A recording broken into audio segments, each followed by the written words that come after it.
Good morning all of you. Hindi व्याकरण की book निकाल लीजिए, इसे ओपन कर लीजिए। आज हम हिंदी व्याकरण की बुक में लेसन 2 पढ़ेंगे, अल्फ़ाबेट्स यानी वर्ण ज्ञान। वर्ण के ज्ञान को अल्फ़ाबेट्स कहते हैं। वर्ण किसे कहते हैं, क्या होता है, उसकी कौन सी ध्वनि होती है, इसके बारे में हम पढ़ेंगे। तो मैं पढ़ रही हूँ, आप भी घर पे इसे पढ़िएगा। जब हम बोलते हैं तो हमारे मुख से विभिन्न प्रकार की ध्वनियाँ निकलती हैं। जब हम कुछ बोलते हैं तो हमारे मुख से एक अलग प्रकार की ध्वनि निकलती है।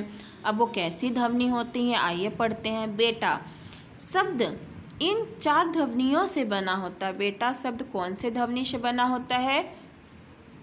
ब में देखिए नीचे एक चिन्ह लगी हुई है, प्लस ए प्लस ट के नीचे भी एक चिन्ह लगा है, प्लस आ।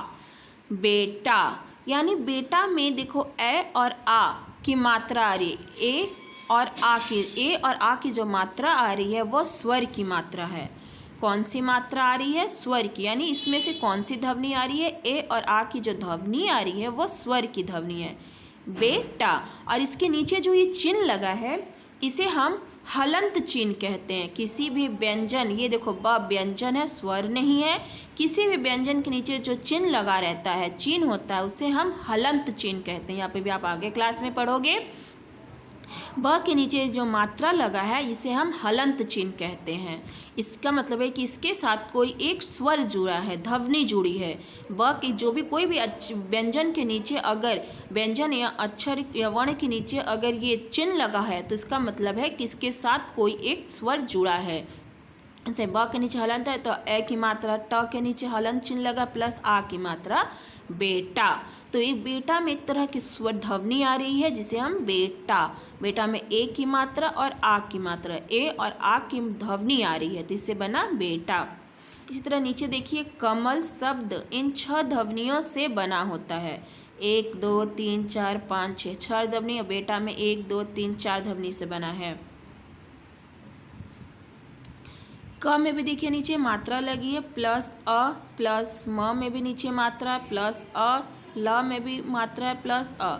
यानी कमल में 6 ध्वनियाँ हैं। जैसे बेटा में भी 4 ध्वनि में 2 व्यंजन है और 2 स्वर की मात्रा है, उसी तरह यहाँ भी 3 व्यंजन है और 3 स्वर की मात्रा लगी है, कमल।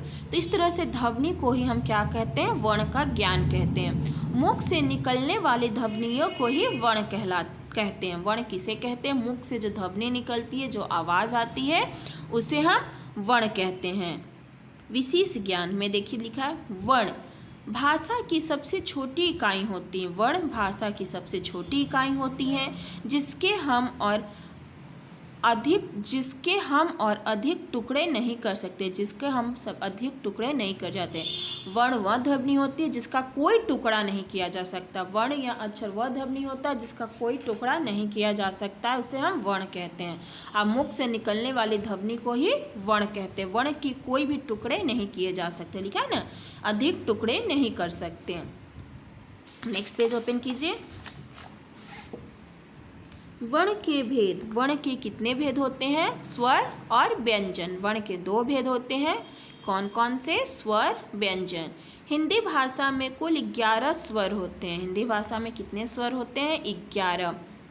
जैसे कि आप जानते हो, आ ई उ री ए ओ औ, 11 जो अक्षर होते हैं ये स्वर होता है। हिंदी भाषा में कुल 33 व्यंजन होते हैं। 33 व्यंजन में कौन कौन से व्यंजन होते हैं आपको पता है? तो ये देखो व्यंजन होते हैं, स्वर में ये व्यंजन होते हैं, तो इसके हाथ तक व्यंजन लिखे हुए हैं।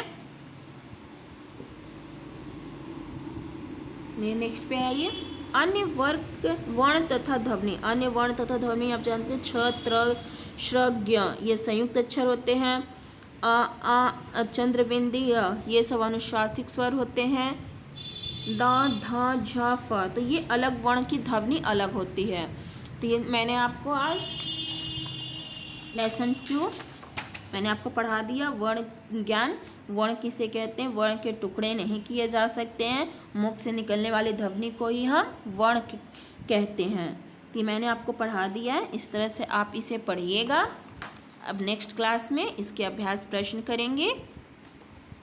बाय बच्चों।